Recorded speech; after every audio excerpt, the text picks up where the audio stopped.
Extraordinaria tarde, amigos de Saks. ¿Cómo están? Espero que estén muy, muy bien. El día de hoy tengo el placer de que esté conmigo el chef Israel. Bienvenida a Saks, ¿cómo está?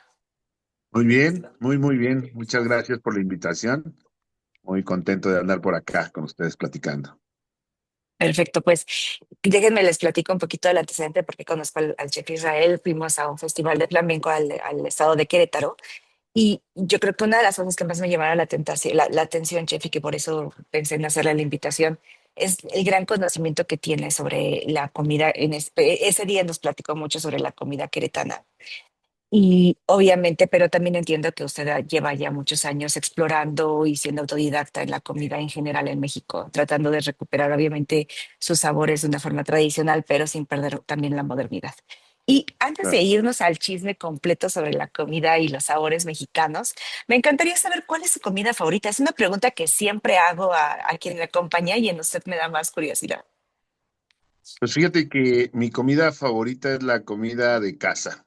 O sea, yo creo que, mira, todos los chefs, y nadie me va a dejar mentir, regresamos a las bases.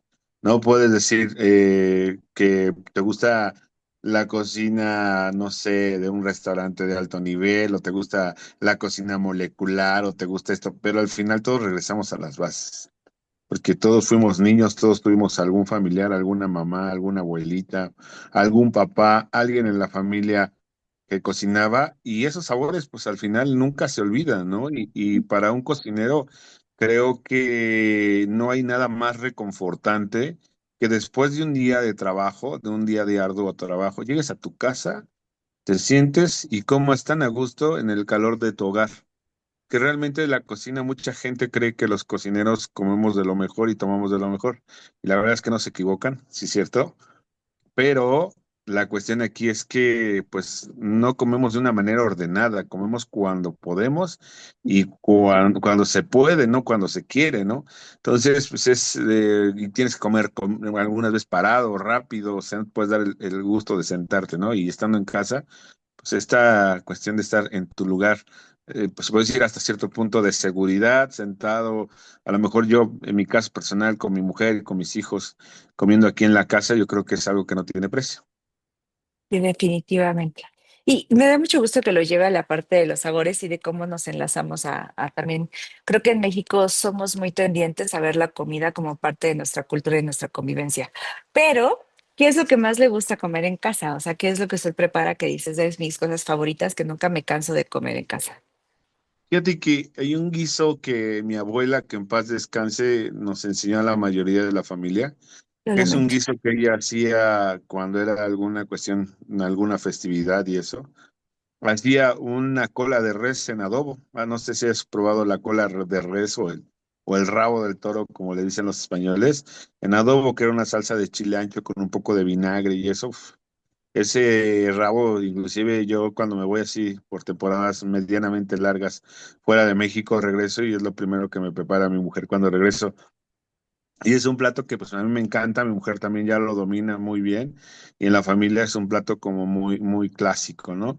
Y creo que es mi platillo consentido, les da luego risa porque les digo es que me encanta a mí la cola de res, ¿no? Y dicen, ¿cómo? Sí, es que es deliciosa, ¿no? O sea, al final son como esos platillos. Hay muchos platos, muchos. Por ejemplo, yo amo los romeritos. Para mí la mejor época es la navideña porque a mí me gusta, por ejemplo, los romeritos, el bacalao. El pavo no soy tan fan, pero el romeritos y el bacalao son como mis platillos favoritos. Qué rico.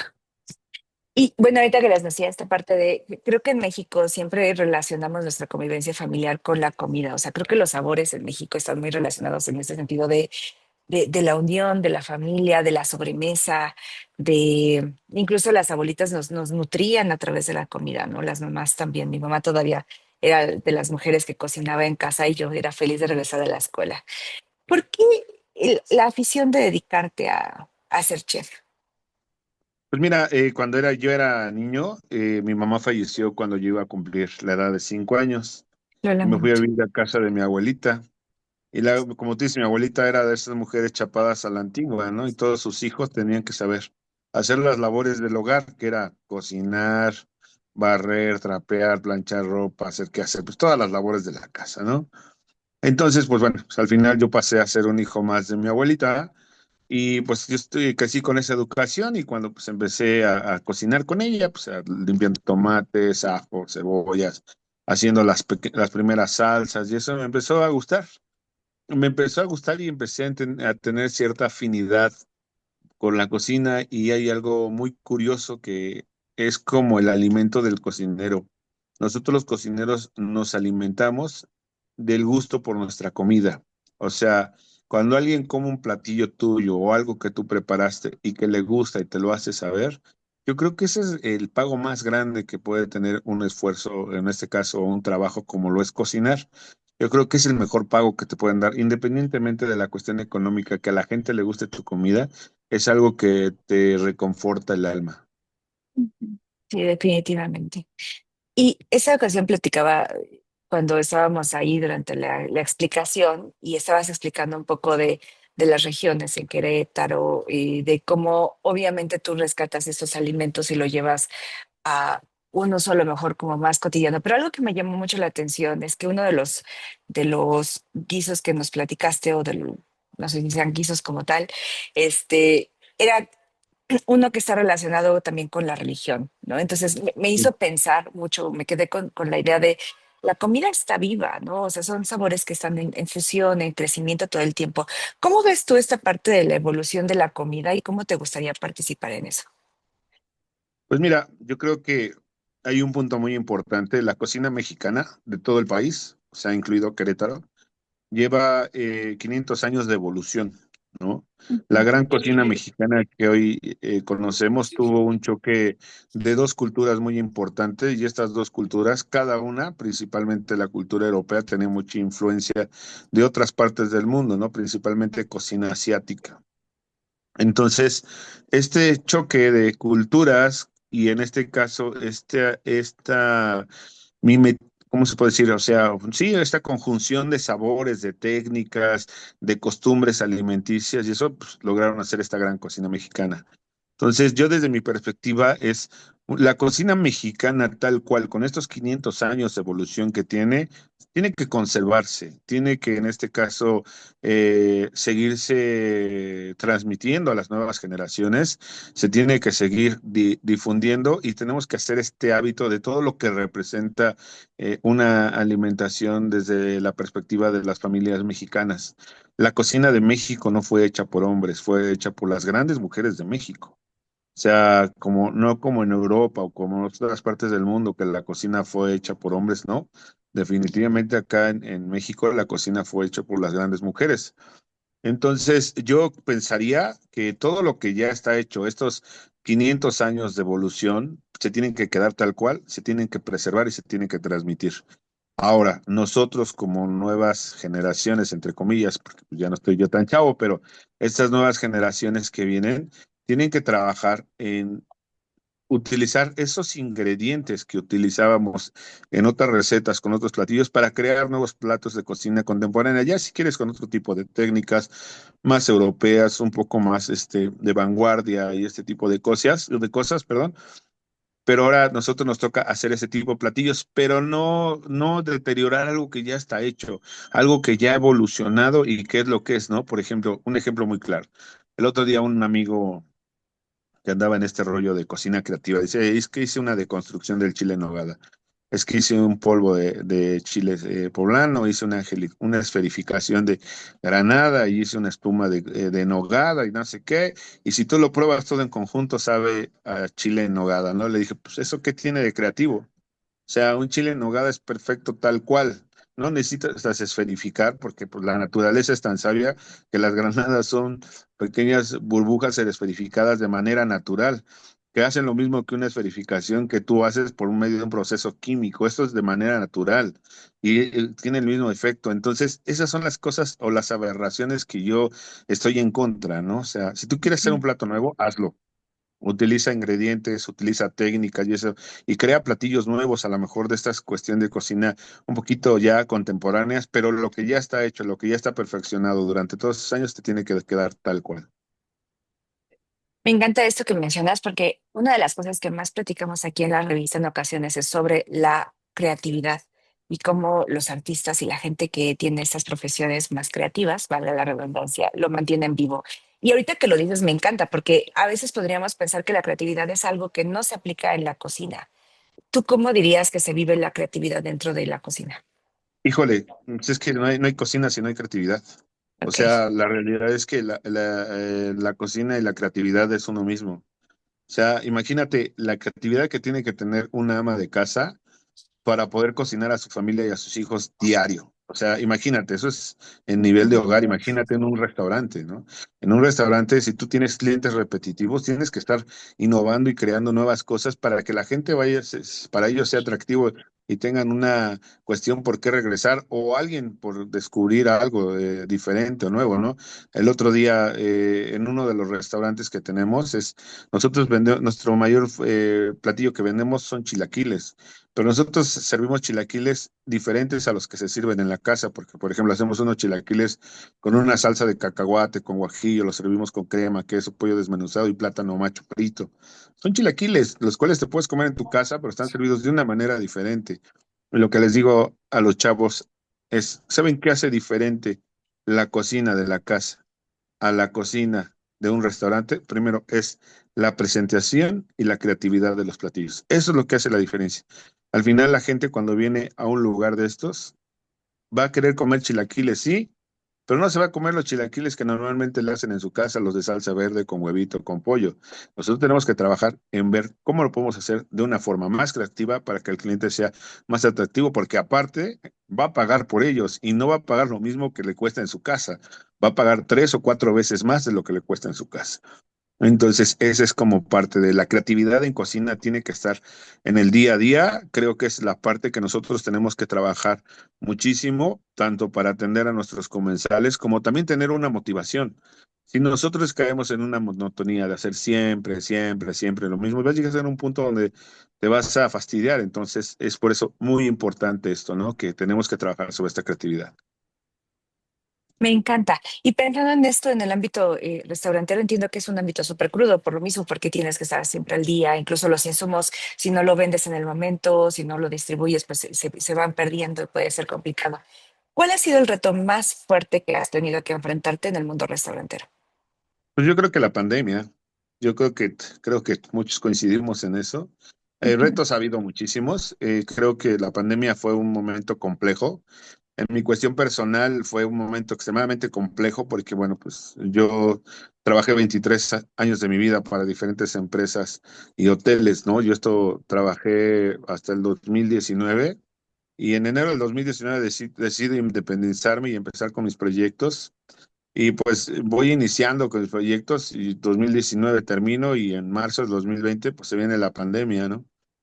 Para mí fue una cuestión extremadamente compleja porque al final pues esta pandemia no solo me afectó en la cuestión de la cuestión laboral, sino en la cuestión personal, ¿no? Perdí por lo menos 4 familiares muy cercanos, entre ellos mi papá, mi cuñado, una de Lo mis tías muy lamento. queridas.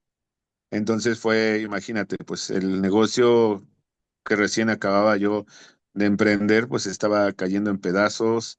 Mi vida personal estaba muy compleja porque mi familia es muy pequeña. Es mi papá, mi hermana, un hermano que tengo en Toronto, en Canadá.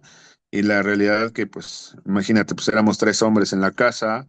De los 3 hombres nada más quedo yo, fallece mi papá, fallece mi cuñado, mi hermana mal, mi sobrino pues igual, porque su imagen paterna de mi sobrino era mi papá, y luego pues muchas cuestiones, ¿no? Y pues al final toda esta cuestión del negocio, que pues uno de los grandes retos era, yo en mi cuestión personal fue para mí un gran reto porque yo no di de baja a ninguno de mis colaboradores y Ok. tampoco cerré ningún día, ¿no? O sea, aunque se estaba vendiendo a domicilio y ese rollo, pues veíamos cómo nos acomodábamos. Entonces el gran reto fue pues sacar adelante el negocio. Primero, no adquirí deuda. Dos, no di de baja a ninguno de mis colaboradores. Y tres, no cerré ningún día. Y eso me mantuvo vigente. Entonces yo creo que desde mi perspectiva la pandemia fue algo que nos tocó a todos los cocineros porque creo que el ser cocinero, yo siempre he dicho que el ser cocinero, un cocinero en cualquier casa o en cualquier lugar cabe. ¿No? O sea, tú cuando sabes cocinar, en cualquier lugar cabes, ¿no? me da risa porque luego le digo a mi mujer que yo en las fiestas siempre por X o Y razón termino ya sea en el asador o en la cocina, ¿no? Si es carne asada, siempre termino asando la carne o ayudando a servir en las fiestas. Pero pues así es esto, ¿no? Entonces, te decía, ¿no? Yo creo que nunca nos habíamos visto tan afectados con una situación tan compleja como esta, pero pues yo creo que esa es la cuestión más compleja que hemos vivido. Y lo superaste obviamente con esta idea de resiliencia, de continuar trabajando. ¿Por qué no despediste a nadie de tu gente? Y obviamente, porque era un riesgo también para ustedes el seguir trabajando, pero seguiste en este proceso. Pues sí, porque 23 años de mi vida fui empleado Ok. y al final tengo que ser empático con la gente que trabaja, ¿no? Hoy en día, más o menos el grupo de personas que trabajan bueno, la cantidad de gente que trabaja con nosotros en los diferentes proyectos son aproximadamente 100 personas, ¿no? Entonces, en su momento, cuando yo fui empleado, sé las necesidades que afrenta uno y entonces también, pues yo les decía a los chavos, ¿no? En su momento, en ese entonces éramos muy poquitos, éramos 8 personas y yo, y les decía a los chavos, pues miren, lo que vamos a hacer es que 4 van a trabajar un día, bueno, perdón, 4 van a trabajar 3 días y los otros 4 van a trabajar 4 días. Y a la siguiente semana nos vamos a acomodar, pero al revés, ¿no? Entonces, de alguna u otra forma, nadie va a dejar de trabajar, nadie va a dejar de percibir, no van a percibir lo mismo, porque ni yo ni nadie, pero al final no van a quedarse sin chamba. Entonces aquí vamos a ser de todólogos, ¿no? Vamos a cuidarnos de ese rollo. Yo me aviento a la bronca de irme al mercado de abasto y ese rollo, y pues yo de solucionar la parte que a mí me corresponde y ustedes pues cuiden la parte de pues hacer las cosas bien. Y al final pues es esta cuestión de resistencia, de enfrentar, de tener fe que esto iba a pasar y que al final, después de todo esto, pues las cosas iban a llegar relativamente a la normalidad, ¿no? Calvin, yo jamás me imaginé que fuera tanto tiempo. Yo dije, no, pues me acordaba de la situación que había pasado, creo que cuando fue lo de la influenza, creo que fue en el 2009, no recuerdo exactamente en qué año fue, pero también fue una situación similar y esa vez que fue el rollo duró un mes, o sea, 15 días, una cosa así. Yo decía, no, pues en un mes esto ya se acaba y eso, seguimos en normalidad. Pues no, no fue así, entonces fue muy complejo. Y pues al final, alrededor veías ya cerraron este lugar, ya cerraron este. Y el tema, en su momento, cuando yo platiqué con mis socios, porque mis socios me decían, oye, ¿y por qué no cierras? Les decía, no, es que el tema no es cerrar, el tema es cómo vamos a abrir. Porque, o sea, ¿cómo vamos a abrir? Porque, pues vamos a abrir sin personal, vamos a abrir con deuda porque vamos a deber renta. Entonces, ahorita por lo menos para ir sacando los gastitos y ese rollo. Entonces, pues esa es como la idea, ¿no? Ver, al final, yo creo que 23 años de mi carrera fueron en la universidad y la maestría, ¿no? Y mi doctorado fue, pues de alguna u otra forma, la pandemia. Muchas gracias por esto que compartes.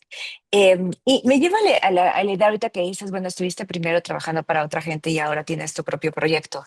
Alguien que va saliendo de la escuela o que está estudiando y está interesado en desarrollarse como en tu profesión, ¿le aconsejarías eso, primero trabajar en restaurantes? Claro, o sea, yo 23 años de mi vida experimenté con dinero ajeno.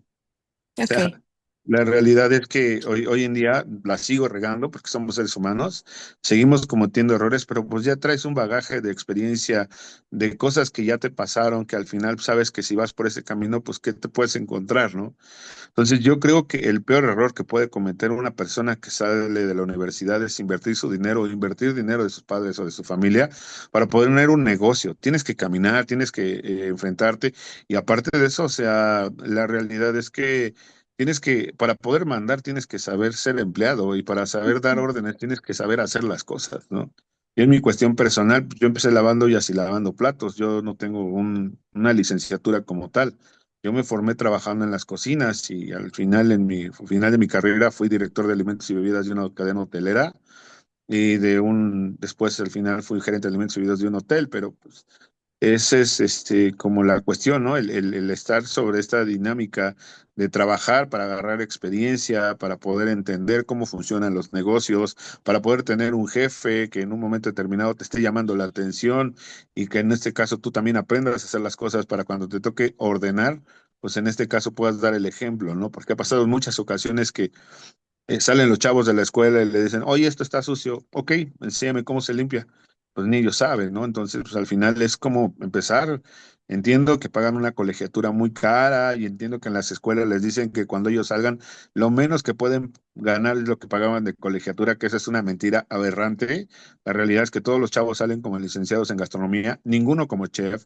Los chefs se forman en las cocinas, los first chefs se forman trabajando, los chefs se forman ganándose el nombre de chef, o sea, el chef no es un título, ¿no? O sea, eso me da mucha risa que luego en las escuelas recíbete de chef profesional, ¿no? O sea, pues, ¿cómo vas a dar, cómo vas a ofrecer un puesto en una empresa o en un negocio o un nombramiento que te da la gente que trabajó contigo, ¿no? Entonces, esa es la cuestión, ¿no? Yo creo que los chavos saliendo, tienen que trabajar, aventarse unos años, agarrar callo y después poner algo propio, ya que entendieron cómo funciona el negocio y ya, como les digo, ya que experimentaron con dinero ajeno, pues ya darle ahora sí a lo suyo. Y eso está súper padre porque habla de una reputación que primero trabajas y que después entonces ya puedes tener resultados. Y entonces me hace acordarme de ese día justo en el restaurante que tú hablaste, que te tocó trabajar con las mujeres, que son como las originarias. ¿Podrías platicarnos un poquito de esta experiencia y ahondar más en el tema? Sí, la realidad es que hoy todavía sigo aprendiendo. Fíjate que hace un mes estuve en Casa de México, en España. Fuimos Ok. con un grupo de cocineras tradicionales y yo siempre que estoy con ellas, para mí las cocineras tradicionales son grandes maestras, porque al final, pues aunque era diferente, en ese entonces no estaba utilizado ese nombre o ese título que se les da hoy en día, pero mi abuela era una cocinera tradicional, ¿no? Entonces al final, tú sabes que son mujeres que toda su vida han cocinado y que tienen un conocimiento pues muy bueno, un dominio de la técnica de sus platillos perfecto. Ellos saben en qué manera, de qué manera sazonar, cómo va, o sea, ya lo traen todo medido. Entonces, pues en este caso, yo podré ser chef, ¿no? Pero o sea, al final, en ese momento a mí me toca ponerme de su ayudante y me toca aprender, ¿no? Y pues es lo mismo, ¿no? Lo que te digo, ¿no? Eh, para poder saber dar órdenes, pues tienes que primero ser aprendiz antes de ser el jefe, ¿no? Entonces, en este caso, yo hoy en día puedo decir que sé de cocina queretana, porque al final pues, tuve todas estas grandes maestras, ¿no? Que en su momento me enseñaron, me guiaron, me dijeron, pero pues al final tuve que entender que aunque yo ya había trabajado, ya había sido gerente de alimentos y bebidas, chef ejecutivo, chef corporativo de cadena hotelera, lo que tú quisieras, en ese momento me tocaba ser el aprendiz y así tenía que tomarme en ese rol y ese papel. Y aparte, este medio es tan grande, tan extenso, que nunca terminas de aprender. O sea, hay cosas que nunca terminas de aprender y la cocina es una de ellas. Entonces, cuando tú crees que lo sabes todo, en ese momento empieza tu decadencia, porque en ese momento tu ego es tan alto que no te permites aprender más, sabiendo que esto es inmenso. Me encanta esto, sobre todo en la humildad del aprendizaje, ¿no? Que a veces cuando ya estamos en cierta posición, pues se nos olvida que lo más importante es seguir renovándose uno mismo. Sí, sí, yo creo que una cultura, o algo que tiene la cultura japonesa, que creo que es algo que también nos falta a nosotros como cultura, es los japoneses jamás pierden la capacidad del asombro. O sea, es algo que los ha ayudado a ser lo que son y superar una guerra mundial, una Ujú. bomba atómica o dos bombas atómicas y ese rollo y ser hoy en día ser una de las culturas, pues, de alguna u otra forma, pues, más exitosas o más relevantes de nuestra historia, ¿no? Esta cuestión de la capacidad del asombro, pues, no la han perdido, ¿no? Y nosotros de repente nos mareamos en un tabique, ¿no? De repente creemos que ya lo sabemos todo y no, pues esto es tan extenso y tienes que siempre estar receptivo a todas las cosas que puedas aprender y todas las cosas que te puedan enseñar. Habrá algunas cosas que te nutran más, algo otras cosas que no te nutran tanto, pero al final todo es aprendizaje. Lo que más has disfrutado todos estos años de estar en esta profesión. Pues mira, toda mi vida, bueno, cocino profesionalmente desde los 15, pero de manera amateur cocino desde los 7 años. Y la realidad es que yo lo que más disfruto o disfrutado toda mi vida es que siempre he hecho lo que me encanta. Ok. Me he enfrentado a muchas cosas muy complejas, principalmente en mi cuestión de mi infancia y mi juventud, que pues mi principal detractor era mi padre, porque mi padre no quería que me dedicara a este ramo. Y pues al final yo me hice mi carrera, mi propio camino. Mi papá al final entendió que esto era lo que a mí me gustaba, me apasionaba y al final entendió que pues yo iba a vivir de esto, ¿no? Y que hoy en día soy un hombre feliz porque sigo cocinando, sigo haciendo. Para mí, el otro día platicaba con una persona y le decía, para mí este trabajo ha sido una evolución constante. Yo empecé desde abajo, lavando ollas y lavando platos, ayudante de cocinero, de ahí cocinero, parrillero, tabalajero, cremañer. Estuve en todas las posiciones, subchef, chef ejecutivo, chef de restaurante, chef corporativo, gerente de alimentos y bebidas, hoy en día pues emprendedor y eso. Entonces esto se ha seguido evolucionando, ¿no? Entonces, y esa es la parte padre, ¿no? Que cuando tú estás en lo que te apasiona, en lo que amas, no trabajas ni un día de tu vida, ¿no? Al contrario, vas, vas haciendo lo que te apasiona y aparte de eso, vas teniendo una evolución constante, ¿no? Porque pues es eso, ¿no? Para mí es seguir creciendo. Ahorita vienen muchos proyectos. Yo quiero seguir haciendo crecer los proyectos que actualmente lideramos.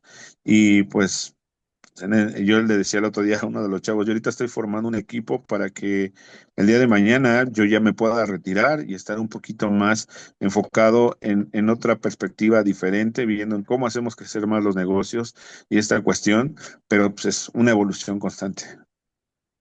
Me encanta. Oye, al final, ¿cómo le haces en ese momento en el que obviamente eres joven, tu papá está en contra y tienes que, a veces creo que cuando tenemos gente que amamos que nos dice no, eso no, o mira hacia esta parte, podemos sentir cierto rechazo, ¿no? En el momento, incluso hasta dudar, bueno, es que a lo mejor no podría o no debería hacerlo, porque pues si mi padre dice, ¿qué fue lo que a ti te llevó a decir, sí, esta es mi pasión, pero sobre todo, ¿qué hiciste para enfrentar una crítica tan directa de alguien que tú amabas? Pues mira, al final con mi papá, pues tuvimos ahí un desencuentro en el sentido de que él definitivamente no quería y eso, pero cuando tú tienes la certeza de lo que quieres ser, pues no importa, o sea, al final yo con mi papá pues volví a hacer las paces, me llevé bien con él, él entendió, pero pues la cuestión es un sueño, el sueño no nada más es para que esté o para que lo veas ahí, ah, sí es mi sueño y ese rollo, ¿no? Los sueños están para construirse y para hacerse, ¿no? Tú tienes que trabajar Sí. para hacer tus sueños porque si tú te esperas a que te lo resuelvan o que te digan cómo hacerle, pues no, yo sabía lo que quería hacer, yo no sabía a qué me iba a enfrentar, ¿no? Porque la realidad es que me enfrenté a muchas situaciones muy complejas en mi vida, pero yo tenía la certeza de a qué me quería dedicar, ¿no? O sea, yo en ese momento, cuando yo tenía 16 años, decía, yo voy a ser a los 30 años chef ejecutivo de un hotel. Ya a los 23 años me estrené como chef ejecutivo de un hotel. O sea, ¿sabes? Eso es padre porque al final yo tenía mi idea fija y tuve que enfocarme y eso, y te vuelvo a repetir, todas las cosas en las que me enfrenté fueron cosas que superé, me ayudaron a crecer, aprendí y que en algún momento mi papá me dijo, oh hijo, pues yo quisiera pedirte una disculpa porque pues, tal vez si te hubiera apoyado, pues a lo mejor, pues no sé, te hubiera costado más trabajo. Le dije, pues pa, no tienes nada que disculparte primero, pues tú no tienes que disculparte, eres mi papá y yo no soy quien para juzgarte, tú habrás tenido tus razones. Al final, con todo respeto, pues yo hice lo que yo consideraba adecuado para mí y pues yo busqué mi camino. Si me esperaba que tú me resolvieras la vida, pues a lo mejor hubiera estado esperando y pues a lo mejor sí me costó el trabajo y eso, pero llegué. Como sea, pero llegué. Entonces, tú no tienes que disculparte porque primero no tengo que disculparte nada, tú eres mi padre y yo no voy a juzgarte. Tú sabrás por qué tomaste tus decisiones, son válidas, pero al final yo tomé mis propias decisiones. Me encanta, porque yo creo que al final los padres tratan de protegernos. Digo, en el momento a lo mejor uno lo siente como rechazo o como, sí, rechazo a lo que uno quiere dedicarse, pero al final ellos lo que están tratando de hacer es pensar en lo mejor para nosotros, ¿no? Es una decisión de amor a pesar de que pueda sentirse como rechazo en el momento. Sí, claro, sí, ¿no? Y al final entiendo. Mi papá y al final nosotros venimos de una familia extremadamente matriarcal. O Ok. sea, o sea, mi abuelita tuvo 11 hijos y tiene una casa todavía en Ciudad de México, ahí en Ciudad de Nezahualcóyotl, donde tienen 11 departamentos. O sea, todos Ok. vivían ahí y ese rollo, y hasta que mi abuelita falleció, todos sus hijos vivieron alrededor de ella, ¿no? Entonces yo creo Ujú. que mi papá, pues, sentía ese temor, ¿no? Porque al final yo, pues desde chico yo me fui a Cancún, me fui a Vallarta, me fui a Los Cabos, o sea, y estuve caminando, ¿no? Entonces en algún momento fue un reclamo de mi parte de mi papá, porque me decía, es que tus tíos están con todos sus hijos aquí y tú vienes una vez al año, dos veces al año, ¿cuántas navidades tiene que no vienes a la casa y ese rollo? Porque, bueno, todavía 2 años antes de que falleciera mi papá, me di la oportunidad de ir a Ciudad de México a pasar una Navidad en su casa, después de 18 años de no pasar una Navidad en la casa de mi papá.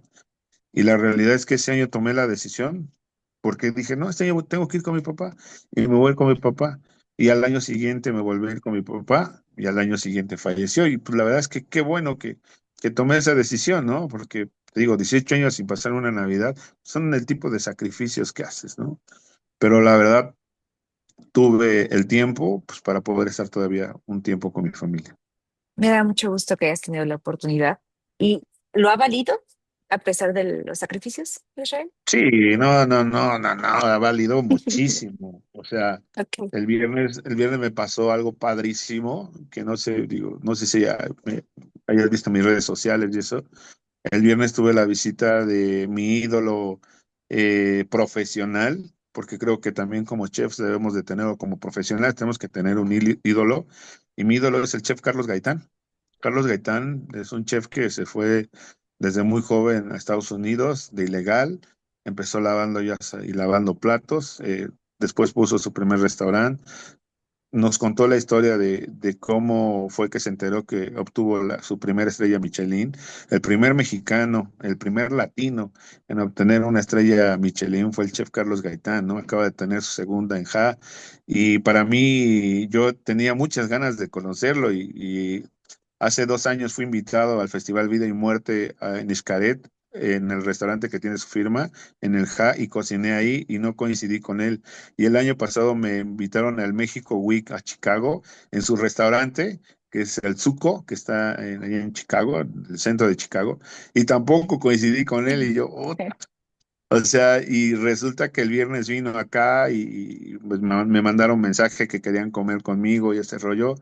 Y pues ese es como que uno de mis sueños hechos realidad, ¿no? Conocer a mi ídolo, que es Carlos Gaitán, porque pues al final yo le decía a Carlos, chef, de verdad, con todo respeto, para mí usted es un ídolo porque pues me veo muy reflejado en usted, en el sentido de que pues yo también empecé mi carrera desde abajo y todo este rollo, y pues usted logró su sueño, hoy en día es uno de los chefs mexicanos, para mí es, porque Carlos es de verdad, o sea, Carlos es un chef, un cocinero hecho en cocina, que es de verdad, que no lo ha hecho ni la mercadotecnia, que no lo ha hecho la publicidad. Carlos es un chef de veras.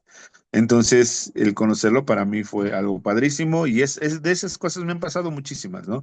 Pero yo en mi cuestión personal, este viernes yo estaba feliz, feliz, feliz. Hasta llegué tarde aquí a la casa y le conté a mi mujer, porque mi mujer también es cocinera y también estudió gastronomía. Y, no, y me dijo, órale, qué padre, y pues padrísimo. Me da muchísimo gusto. Pues no sé si hay algo más que se quede en el tintero, algo más que quiera compartir con nosotros. Invítenos a seguirle en sus redes sociales. Claro que sí, los invito primero a que conozcan Querétaro, conozcan su gastronomía. Acá en Querétaro lideramos 7 proyectos. Es Mirtala Coffee Bar, que lo tenemos en Los Arcos, es Mirtala Jardines de la Hacienda, Cao Cao Café, frente a la vieja estación del ferrocarril, Cao Cao Cocina, La Auténtica Pozolería, nuestra propia panadería y pastelería, y Casa Concheros, que es el primer restaurante especializado en cocina de Querétaro. Y los invito a que los conozcan, que se den la oportunidad de cuando anden en Querétaro, buscar estos lugares, la verdad es que se come muy rico. Y pues en mis redes sociales, yo estoy como Chef Israel Soriano en Instagram y en Facebook estoy como Israel Soriano Rodríguez. Perfecto. Muy delicioso si tienen la oportunidad de ir. En verdad que se los recomiendo. Muchísimas gracias por el tiempo que se ha dado el día de hoy, por estar conmigo. Muchas, muchas gracias por la invitación y te vemos muy pronto por acá, por Querétaro. Sí, espero volver pronto. Sí, claro, aquí estamos para servirte.